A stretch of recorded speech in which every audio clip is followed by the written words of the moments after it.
হেরার আলো বাংলাদেশ, বিশুদ্ধ ধর্ম প্রচারে অপ্রতিরোধ। আসসালামু আলাইকুম রহমতুল্লাহি ওয়া বারাকাতুহু। বিসমিল্লাহির রহমানির রহিম। প্রিয় দর্শক, যে যেখান থেকে আমাদের দেখছেন, সবাইকে আন্তরিক অভিনন্দন জানিয়ে শুরু করছি আজকের আলোচনা। দর্শক, বিশ্বনবী সাল্লাল্লাহু আলাইহি ওয়াসাল্লামের পবিত্র মেরাজে ঘটে যাওয়া একটি বিশেষ ঘটনা, একটি বিশেষ হাদিস আমি আপনাদের সামনে আজকে উপস্থাপন করব। হাদিসটি মুসনাদে আহমদে বর্ণিত হয়েছে। রাসূল আকরাম সাল্লাল্লাহু আলাইহি ওয়াসাল্লাম মেরাজের সফরে যখন পথ চলছিলেন, রাস্তার পাশে একটি কবরস্থান এবং সেখানকার কবর থেকে সুগন্ধি বের হচ্ছিল, আশপাশ সুগন্ধিতে সুরভিত হচ্ছিল। তো রাসূল সাল্লাল্লাহু আলাইহি ওয়াসাল্লাম যখন দেখলেন অনেক সুঘ্রাণ, তো হযরত জিবরাইল আলাইহিস সালামকে নবীজি সাল্লাল্লাহু আলাইহি ওয়াসাল্লাম জিজ্ঞাসা করলেন, এই সুঘ্রাণ কেন এবং কোত্থেকে? হযরত জিবরাইল আলাইহিস সালাম বললেন যে এই সুঘ্রাণ হচ্ছে ফেরাউনের দাসী এবং তার সন্তানদের কবর থেকে বিচ্ছুরিত হচ্ছে। তো রাসূল আকরাম সাল্লাল্লাহু আলাইহি ওয়াসাল্লাম জিজ্ঞাসা করলেন, কেন, কিভাবে? জিবরাইল আলাইহিস সালাম বললেন, ফেরাউনের একজন দাসী ছিলেন, যিনি মূলত গোপনে গোপনে ঈমান পোষণ করেছিলেন এবং তার ঈমান ছিল অত্যন্ত মজবুত এবং দামি, এবং সব রকমের জুলুম নির্যাতনের পরেও তিনি ঈমানের উপর অবিচল ছিলেন। ঘটনাটি হচ্ছে, ফেরাউনের এই দাসী একদিন ফেরাউনের কন্যার চুল আঁচড়াচ্ছিলেন। ঘটনাক্রমে হঠাৎই চিরুনিটি তার হাত থেকে পড়ে যায়। তখন চিরুনিকে তুলতে গিয়ে অনাকাঙ্ক্ষিতভাবে তার মুখ থেকে বিসমিল্লাহ বেরিয়ে আসে। তখন ফেরাউনের কন্যা তাকে জিজ্ঞাসা করে, তুমি কি আমার বাবার নাম নিলে, আমার বাবাকে স্মরণ করলে? তো ফেরাউনের দাসী বললেন, না, আমি আমার পালনকর্তা এবং তোমার পালনকর্তা এবং তোমার বাবারও পালনকর্তা যিনি, সেই আল্লাহর নাম নিয়েছি। তখন ফেরাউনের কন্যা বলল, আমার বাবাকে ছাড়াও কি তোমার অন্য কোনো পালনকর্তা আছেন? তিনি বললেন, হ্যাঁ আছেন, এমন একজন পালনকর্তা আমার আছেন যিনি আমার তোমার বাবারও পালনকর্তা। ফেরাউনের কন্যা ফেরাউনের কাছে গিয়ে নালিশ করল এবং ফেরাউন তাকে ডেকে পাঠিয়ে তাকে জিজ্ঞাসা করল, কি ব্যাপার, আমি ছাড়া তোমার আর কোনো খোদা আছে, পালনকর্তা আছে? তিনি বললেন, হ্যাঁ, আমার এমন একজন পালনকর্তা আছেন যিনি আমার এবং আপনার, আমাদের সকলের পালনকর্তা, তিনি হচ্ছেন আল্লাহ।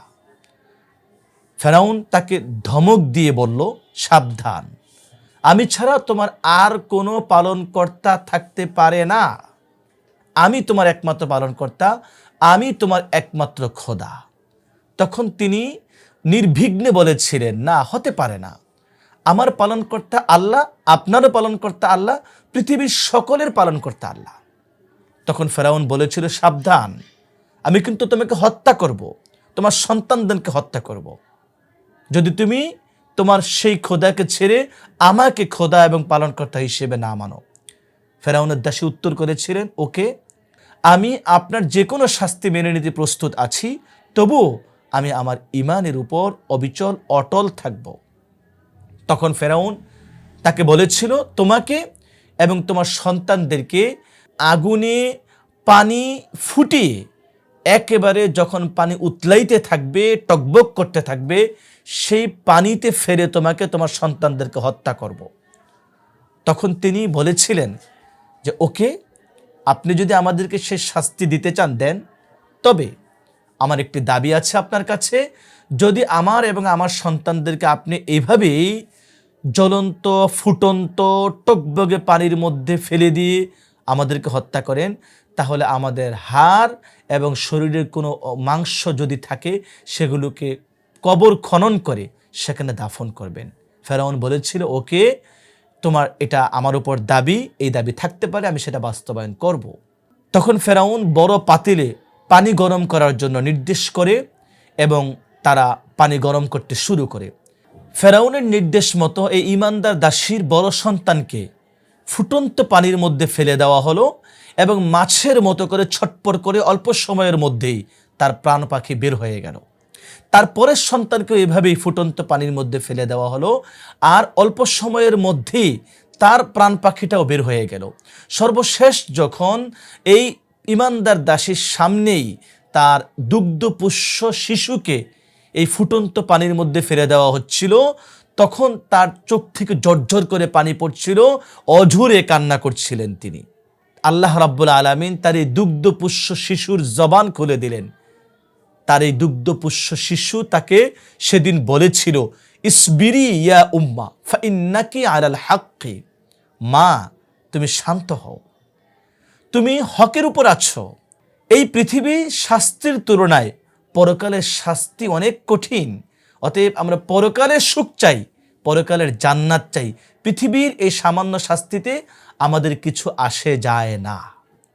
দর্শক, এই কথা শুনে মা পাহাড়ের মতো ধৈর্য ধারণ করলেন।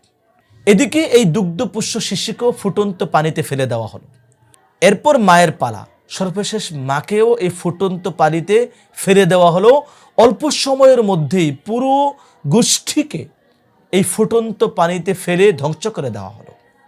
দর্শক, আল্লাহ রাব্বুল আলামিনের কাছে তাদের এই ঈমান এতটা পছন্দের ছিল, তাদের এই আমল এবং ঈমানের উপর এই দৃঢ়তা এতটাই পছন্দ হয়েছে আল্লাহ তাআলার কাছে যে আল্লাহ রাব্বুল আলামিন তাদেরকে জান্নাত নসিব করে দিয়েছেন। এবং দুনিয়াতেই সে সুখবর আল্লাহ তাআলা পৃথিবীর মাঝেই ছড়িয়ে দিয়েছেন যে তাদের কবর থেকে সুগন্ধি বিচ্ছুরিত হচ্ছিল। দর্শক, আমাদের এই ঘটনা থেকে শিক্ষণীয় দু চারটা দিক যদি আমরা বলি, তাহলে প্রথমত বলবো ঈমান অনেক মজবুত, অনেক দামি হওয়া চাই, যেমনটি ফেরাউনের দাসীর ঈমান মজবুত ছিল। অপরদিকে শাহাদাতের যে মর্যাদা আমরা এখান থেকে দেখতে পেলাম যে শাহাদাতের একমাত্র পুরস্কার জান্নাত। আবার এখান থেকে আমরা এটাও শিক্ষা পাই যে সন্তানদেরকে বাবা মায়ের কর্তব্য হচ্ছে শৈশব থেকেই ঈমান, ইসলাম, কোরআন, সুন্নাহ শেখানো। দর্শক, আরও অনেক শিক্ষণীয় দিক এই ঘটনায় আছে, আমরা সংক্ষেপে বললাম। আল্লাহ রাব্বুল আলামিন ফেরাউনের দাসীর মতো ঈমান আমাদেরকে নসিব করেন, আমিন। আসসালামু আলাইকুম ওয়া রাহমাতুল্লাহি ওয়া বারাকাতুহু।